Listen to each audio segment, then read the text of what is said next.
मैं पूछना चाहूँगा और बताना चाहता हूँ कि क्या अगर कोई सरकार से सवाल पूछ ले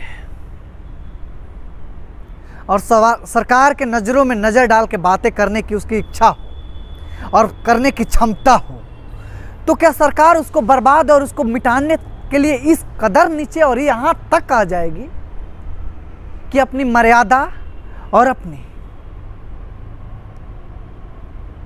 शक्तियों का दुरुपयोग करने से भी बाज नहीं आएगी? क्योंकि ये आज की स्थिति और आज की परिस्थिति देख के लगता है, चाहे केंद्र सरकार हो चाहे राज्य सरकारें हो, उनका बस ये चलता है कि जितना हो सके आवाज़ दबा दिया जाए।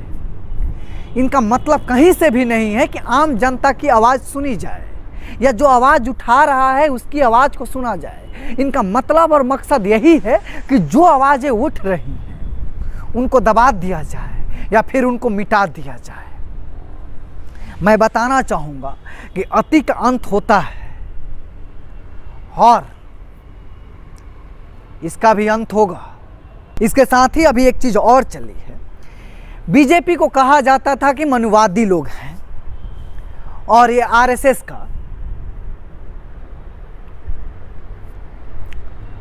का ही प्रधानमंत्री हैं, संघियों का गठन है और संघियों की पार्टी है बीजेपी। लेकिन बीजेपी इस चीज़ को अब तोड़ने की एक कोशिश कर रही है। तभी तो मध्य प्रदेश में यादव कम्युनिटी से मुख्यमंत्री बनते हैं, राजस्थान में भी मुख्यमंत्रियों को बदला जाता है, एक नया चेहरा लाया जाता है। लेकिन मैं पूछना चाहता हूं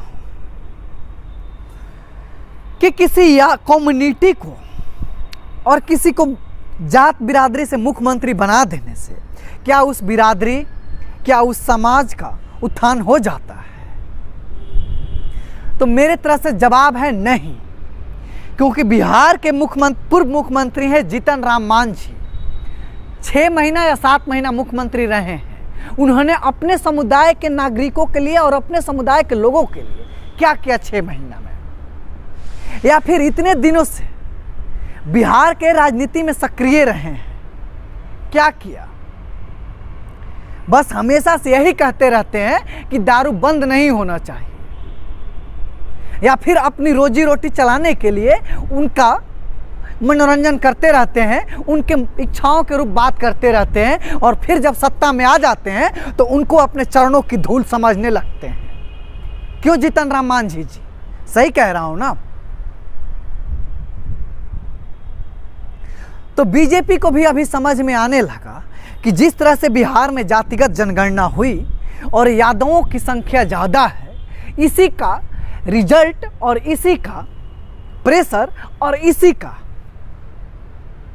ताकत हुआ और इसी का नतीजा हुआ कि मध्य प्रदेश में यादव वर्ग से मुख्यमंत्री बनाना पड़ा। जहाँ तक मेरी समझ है उसी का ये नतीजा है।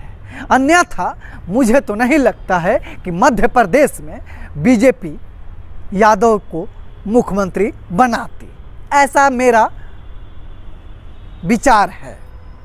क्योंकि मामा जो हैं, लाडली योजना और पटवारी के एग्ज़ाम में जिस तरह से धांधली और भ्रष्टाचार हुआ, उस पे तो जवाब देने लायक भी नहीं बचे और बीजेपी के लोग इस पे चर्चा करने लायक भी नहीं। लेकिन खैर, अभी मध्य प्रदेश, राजस्थान और छत्तीसगढ़ की आम जनता भगवान और मर्यादा पुरुषोत्तम श्री राम की नगरी अयोध्या का दर्शन करेगी पूरे 5 साल। उसके बाद अगले 5 साल में अगर विकास और शिक्षा व्यवस्था और स्वास्थ्य विभाग पे कुछ कार्य होता है तो बात की जाएगी। अगले 5 साल के लिए बस इसीलिए वोट दिया गया है कि मर्यादा पुरुषोत्तम श्री राम की नगरी अयोध्या का दर्शन मिल सके।